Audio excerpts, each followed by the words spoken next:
Qaradağ rayonu Sanqaşar qəsəbəsində isə traktor oğurlanıb. Təxminən dəyəri 100.000 manata yaxın olan nəqliyyat vasitəsini qaçıran Salyan rayonu ərazisində Dövlət Yol Polisi Şöbəsinin postundan yüksək sürətlə keçdiyindən diqqəti özlərinə çəkib. Elə bu da onun ifşa olunması ilə nəticələnib. Oğurlanan traktor qəza nəticəsində aşıb.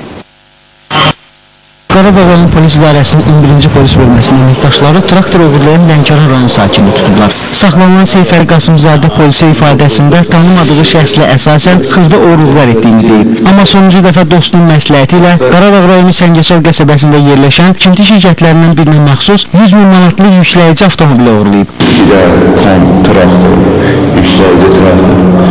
Gəldim buraya. Qaravulçuluq işığı yandırmışdı içərdə. Sakitcə keçdi o tərəfə. Mən də elə bilirdim ki, onun traktoru idi.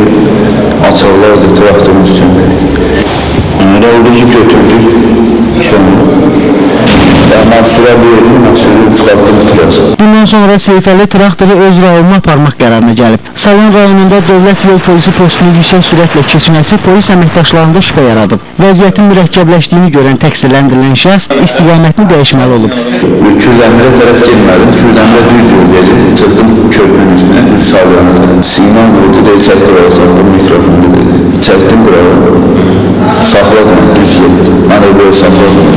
Gördük ki, saxlayan deyil, yeşə təkdir vardı, onu saxlamaq mümkün deyil. İstintaq yolu ilə müəyyən edilib ki, oğurlanan qaldırıcı avtomobil qəza törətdiyindən şirkətə təxminən 3-4 min manat ziyan dəyib. Faktla bağlı araşdırmalar davam edir. Seyfəli Qasımzadənin iş ortağı olan şəxsin axtarışları da aparılır.